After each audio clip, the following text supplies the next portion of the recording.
بسم اللہ الرحمن الرحیم۔ آج کے درس میں حضرت نبی کریم صلی اللہ تعالی علیہ وسلم کے استغفار کی توجیہ کے سلسلے میں جو مختلف اقوال ہیں اس میں سے ایک قول نقل کیا گیا کہ توبہ و استغفار خود مستقل عبادت ہے، اس لیے تمام اکابر و مشائخ اپنے متعلقین کو ان کے معمولات میں کم از کم 100 مرتبہ صبح اور شام استغفار کرنے کی تلقین کرتے ہیں، اور اس ہدایت کی 2 وجہیں ہیں۔ ایک تو یہ کہ یہ خود عبادت ہے، ذکر ہے، ذکر ہی میں کلمہ طیبہ، تیسرا کلمہ درود شریف بھی شامل ہے، اور ذکر ہی میں استغفار بھی شامل ہے۔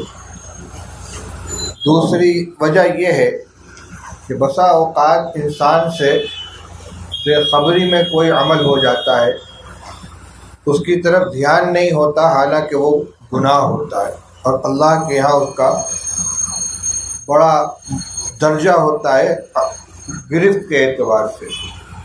جیسے کہ زبان کے سلسلے میں فرمایا گیا کہ بعض دفعہ کوئی بندہ بے خیالی میں اللہ کی رضا والی کوئی بات کہہ جاتا ہے اور اس کو وہ بالکل اہمیت نہیں دیتا، اور اس کی وجہ سے اللہ کے یہاں اس کا درجہ بہت بلند ہو جاتا ہے۔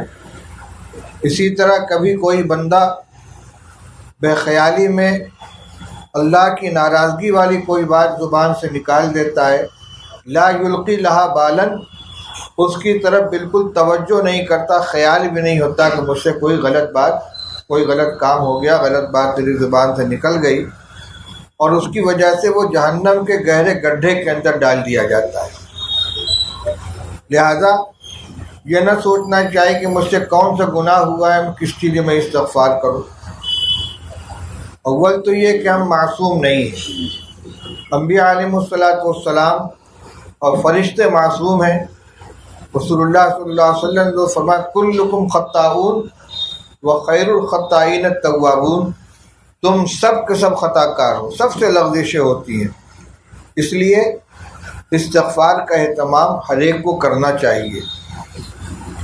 ایک صورت تو یہ ہے کہ معمول کے طور پر باقاعدہ بیٹھ کر ایک نشست میں صبح و شام استغفار کے کلمات، ان کے معنی کا استحضار کر کے کہے جائیں، استغفر اللہ ربی من کل ذنب واتوب الیہ، یا استغفر اللہ الذی لا الہ الا هو الحی القیوم واتوب الیہ، یا سید الاستغفار کا صبح و شام ورد کر لیا جائے، اللہم انت ربی لا الہ الا انت خلقتنی وانا عبدک وانا علی عہدک ووعدک ما استطعت اعوذ بک من شر ما صنعت ابوء لک بنعمتک علی وابوء بذنبی فاغفر لی فانہ لا یغفر الذنوب الا انت۔ یہ سید الاستغفار کہلاتا ہے، اور اس کے بارے میں رسول اللہ صلی اللہ علیہ وسلم نے ارشاد فرمایا کہ جو شخص صبح کو اس کلمے کو کہہ لے گا تو رات کے سارے گناہ انشاءاللہ معاف ہو جائیں گے، اور شام کو کہہ لے گا تو دن کے گناہ معاف ہو جائیں گے، لیکن شرط وہی ہے کہ اس کے معنی کو ذہن میں رکھ کر اور حقیقی ندامت کے ساتھ ان کلمات کو استعمال کرے۔ تو میں نے عرض کیا کہ ایک صورت تو یہ ہے کہ معمول بنا کر اور شمار کر کے ان کو پڑھا جائے۔ دوسری صورت یہ ہے کہ اٹھتے بیٹھتے کثرت سے استغفار کا کلمہ زبان پر جاری کیا جائے، جیسا کہ نبی کریم صلی اللہ علیہ وسلم نے ارشاد فرمایا کہ میں 70 مرتبہ سے زیادہ استغفار کرتا ہوں۔ تو آپ کا یہ طریقہ نہیں تھا کہ آپ باقاعدہ بیٹھ کر اور شمار کر کے پڑھتے ہوں، بلکہ دن بھر صحابہ کرام کی مجلس میں موجود ہیں، اپنا کام کر رہے ہیں، بیچ بیچ میں استغفر اللہ استغفر اللہ استغفر اللہ کلمہ استغفار کا آپ ورد فرمایا کرتے تھے۔ تو یہ ایک عبادت ہے اور اللہ کو بہت زیادہ پسند ہے۔ یہاں تک حدیث میں فرمایا گیا کہ اگر تم استغفار کرنا بند کر دو، بلکہ یہ فرمایا کہ اگر تم گناہ کر کے استغفار کرنا بند کر دو تو اللہ تعالیٰ ایسے بندوں کو پیدا فرمائیں گے کہ جن سے غلطی ہو پھر وہ اللہ تعالیٰ سے استغفار کرے۔ غلطی کے بعد استغفار کرنا یہ اللہ تعالیٰ کو بہت زیادہ پسند ہے۔ ایک روایت میں تو عجیب مضمون بیان کیا گیا ہے کہ اللہ تعالیٰ بندے کی توبہ سے اور اس کے استغفار سے اس سے زیادہ خوش ہوتے ہیں جیسے فلاں بندہ.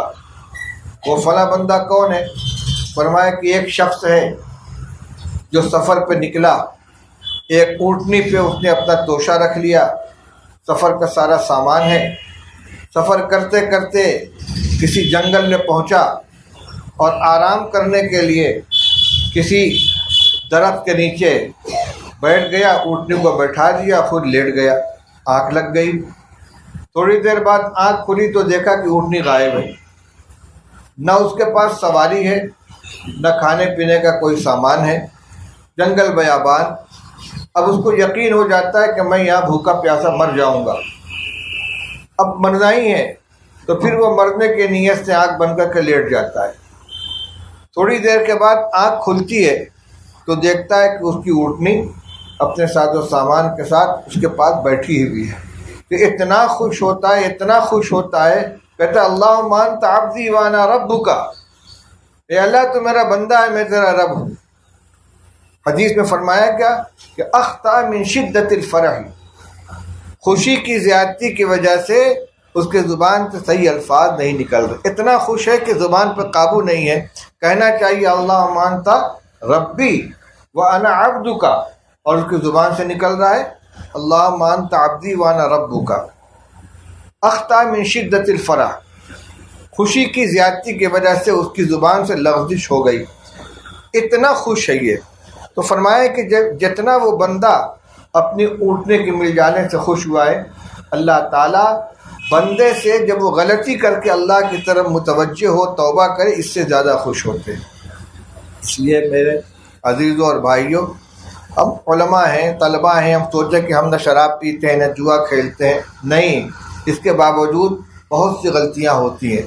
غیبت کرتے ہیں، بد نظری میں مبتلا ہوتے ہیں، دل میں ہمارے دوسروں کی طرف سے کینہ آ جاتا ہے، دوسروں کے ساتھ کی چیزوں کو ہاتھ لگا دیا، بلا ضرورت استعمال کر لیا، مختلف قسم کی چیزیں ہو جاتی ہیں اور وہ سب کے سب گناہ کے اندر آتی ہیں. تو جن کے بارے میں یقین ہو، علم ہو، ان کے استحضار کے ساتھ، ورنہ کم سے کم اجمالی طور پر استغفار کرنا چاہیے. روایات میں یہ بھی معلوم ہوتا ہے. حضرت عائشہ رضی اللہ تعالی عنہ فرماتی ہیں ایک مرتبہ رسول اللہ صلی اللہ علیہ وسلم تشریف لائے، دروازے پر کھڑے ہوئے اور پھر وہیں رک گئے، اندر داخل نہیں ہوئے. مجھے سمجھ میں آیا کہ آپ ناراض ہیں. میں نے کہا استغفر اللہ و اتوب الیہ ماذا اذنبت، یا رسول اللہ میں اللہ سے اپنی غلطی کی معافی مانگتی ہوں. پہلے استغفار کیا ہے، مجھ سے غلطی ہوئی ہے، اس غلطی کی اللہ سے معافی مانگتی ہوں. اس کے بعد پوچھتی ہیں مجھے بتا دیجئے کہ میری غلطی کیا ہے تاکہ اس کی اصلاح ہو جائے. اس لیے یہ نہیں ہو جائے پہلے مجھے بتائیے کہ میں نے کیا غلطی کی تب معافی مانگوں گا. نہیں، اگر بڑے کو دیکھا کہ ناراض ہے، معافی مانگے، پھر کہیں کہ حضرت معاف کر دیجئے، لیکن یہ مجھے معلوم ہو جائے کہ میری غلطی کیا ہے تاکہ اس کی اصلاح کر لوں. اللہ تعالیٰ سے تو ہم معلوم کر نہیں سکتے کہ ہماری غلطی کیا ہے، لیکن یقیناً غلطیاں ہیں، اس لیے استغفار کی کثرت کرنی چاہیے. اللہ تعالیٰ ہمیں اس کی توفیق عطا فرمائے.